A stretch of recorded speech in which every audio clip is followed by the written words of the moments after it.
शिव जी आज अयोध्या की गलियों में घूम रहे हैं। भगवान के दर्शन की उत्कंठा मन में लेकर प्रभु का दर्शन करना है, इसलिए आज आनंदित होकर के घूम रहे हैं। और बड़ी देर तक लगे रहे, किसी भी कारण से भगवान का दर्शन हो जाए। तो देखे कि राजमहल के द्वार पर लंबी सी पंक्ति लगी हुई, लोग खड़े हैं लाइन में, अपनी बारी पर भगवान का दर्शन करके जा रहे हैं। फिर दूसरी की बारी आ रही, फिर तीसरी का, ऐसे ही बारी बारी से दर्शन करते हुए लोग जा रहे हैं। भगवान शिव ने विचार किया, इसी लाइन में हम भी खड़े हो जाते हैं, हमारी बारी आएगी, हम भी दर्शन कर लें। और पीछे जाकर के सबसे पीछे कतार में अपने काकभूषण जी के साथ में शिव जी भी खड़े हो गए और एक एक करके जाते रहे, दर्शन करें हटे, दर्शन करें हटे। बारी शिव जी की आई और जैसे ही शिव जी की बारी आई, मैया ने लाला के मुख को ढक लिया। बोले आपको नहीं दिखाएंगे। शिव जी ने कहा क्यों? इतने सारे लोग दर्शन कर करके चले जा रहे हैं, आप एक बार भी नहीं बोल रहे, एक बार भी किसी को मना नहीं की, आपको किसी से कोई आपत्ति नहीं हुई, तो मुझसे ही क्यों? मैं भी तो इतनी देर से इस पंक्ति में खड़ा होकर के परमात्मा के दर्शन की प्रतीक्षा किया हूं, और आप हैं कि मना कर रही कि दर्शन नहीं कराएंगे। कारण क्या है? मैया ने कहा आपका वेशभूषा थोड़ा सा डरावना है, आप डरावने से दिखते हो, तो कहीं मेरा लाला आपको देख के डर गया तो? बाबा बोले नहीं डरेगा, एक बार दिखाइए, आपका लाला बहुत बहादुर है, बहुत साहसी। मैया ने कहा वो आप कहो, आपको दर्शन करना है, पर हम किसी कीमत पर अपने लाला को दिखाने वाले नहीं हैं। शिव जी बोले मैया दिखा दीजिए, निवेदन कर रहे। बार बार शिव जी निवेदन की, लेकिन मैया ने कहा मैं नहीं दिखाऊंगी। और मैया ने कहा हटो, आप आगे से हटो, दूसरे किसी को दर्शन कराएं।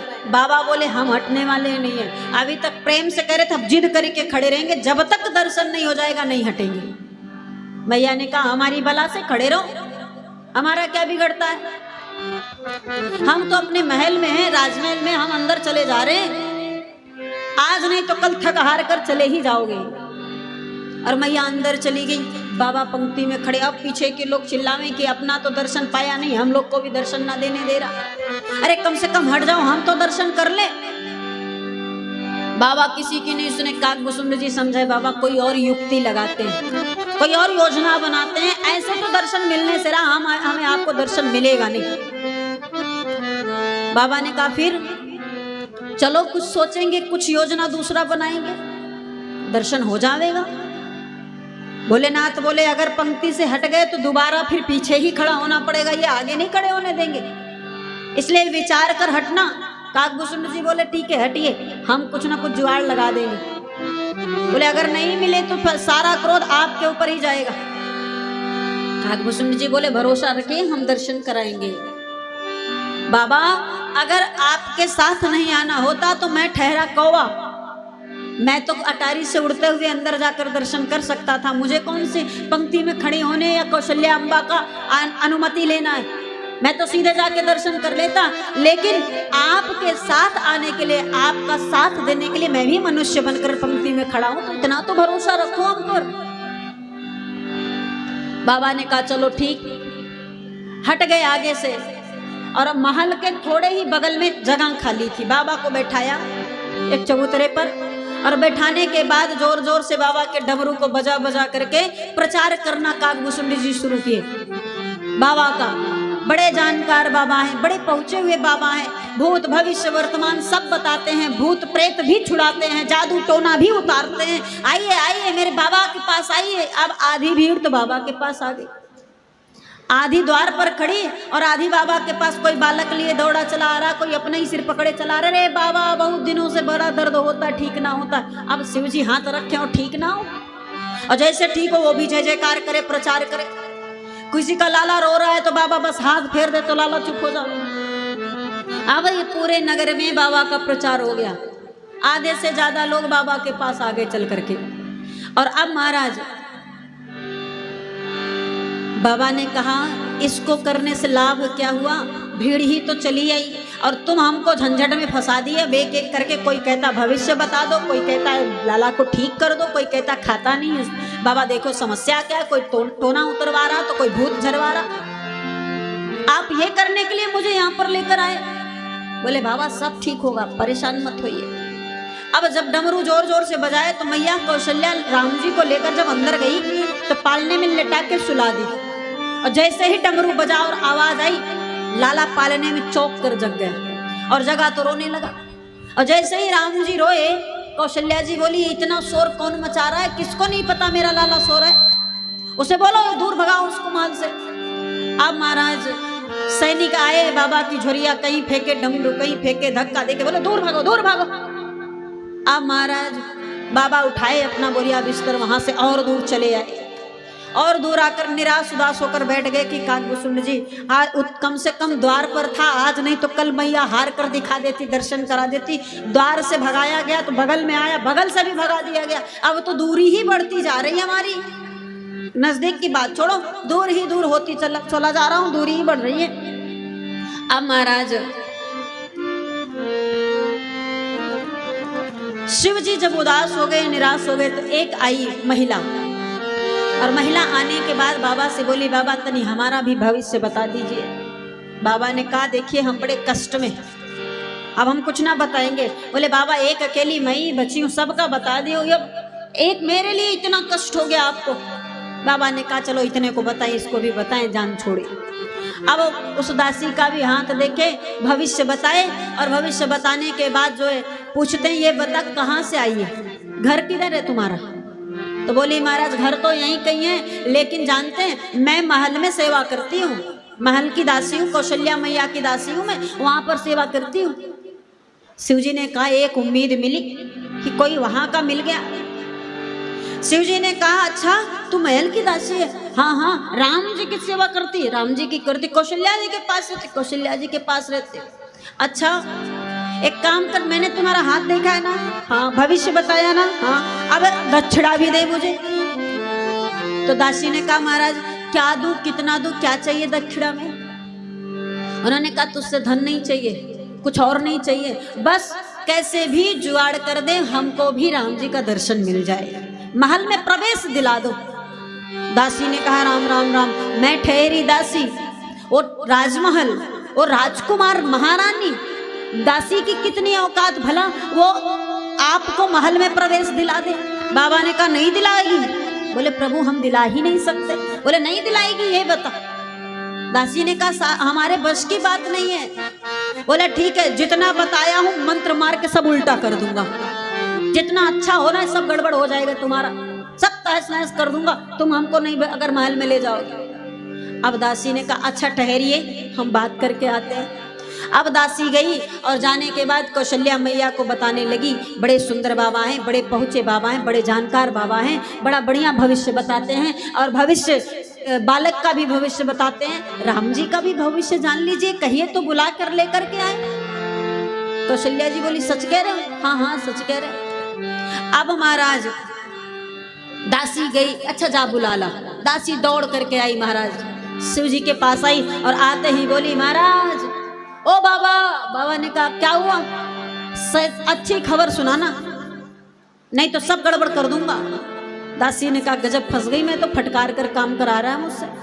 अब मैया ने बोल पड़ी सामने से, वो दासी बोल पड़ी बाबा भूत भावन भोलेनाथ से, चलो यति जी खुल गए आज तुम्हारे भाग, आज आपके भाग्य खुल गए। क्यों क्या हो गया, ऐसा क्या हो गया जो भाग्य खुल गए। दासी कहती चलो यति जी खुल गए आज तुम्हारे भाग, राजमहल में देखियो राम लला हाथ। आपको राम लला का हाथ देखने का अवसर मिला है, ये कोई साधारण बात नहीं है।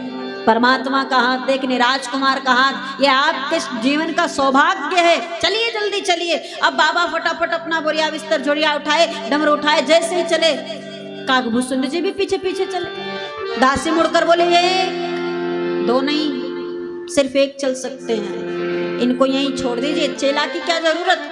इनको यहीं बैठा दीजिए, आप चले चलिए। बाबा बोले तुम यहीं बैठ जाओ, मैं जा रहा हूँ। काकभूषुंड जी बोले अरे अभी तक मैं साथ दे रहा था, मैं साथ साथ था, और मैं चाहता तो कौवा बनकर जाकर दर्शन कर लेता, पर आपके नाते रुका रहा। अब आपको दर्शन मिल रहा तो हमको ही छोड़कर चले जा रहे हैं, इतने मतलबी हो गए।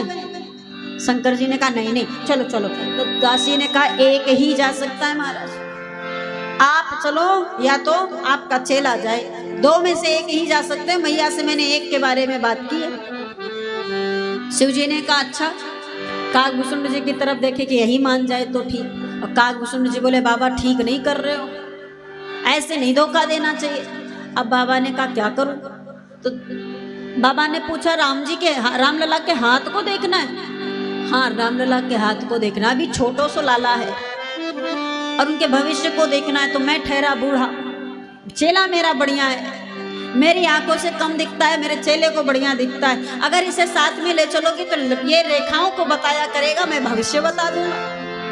अब बड़ों के तो समझ में आ जाता है पर बच्चों के नहीं समझ में आता है, इसको साथ ले चलना जरूरी है। जाकर अपनी महारानी से बोल दो। अब वो दासी आई और आकर के महारानी से बताई कैसी समस्या है। बोले लेकर आ। अब महाराज जैसे ही शंकर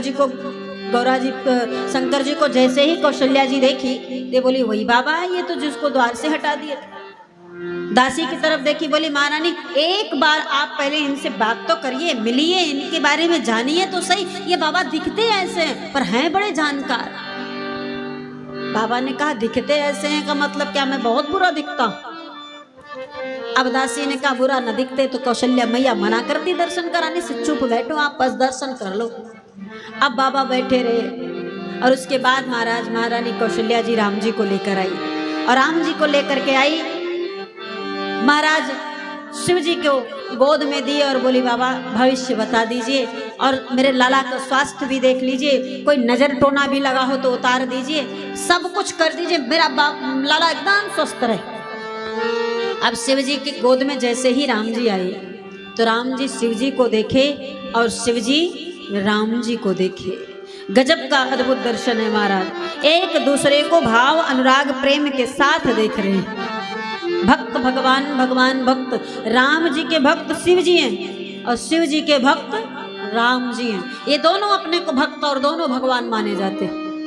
राम जी अपने भगवान शिव का दर्शन करके आनंद प्राप्त कर रहे हैं और शिव जी अपने भगवान राम जी का दर्शन करके आनंद प्राप्त कर रहे हैं। और दोनों लोग खूब एक दूसरे का दर्शन करने के बाद माँ ने कहा भविष्य तो बता दीजिए।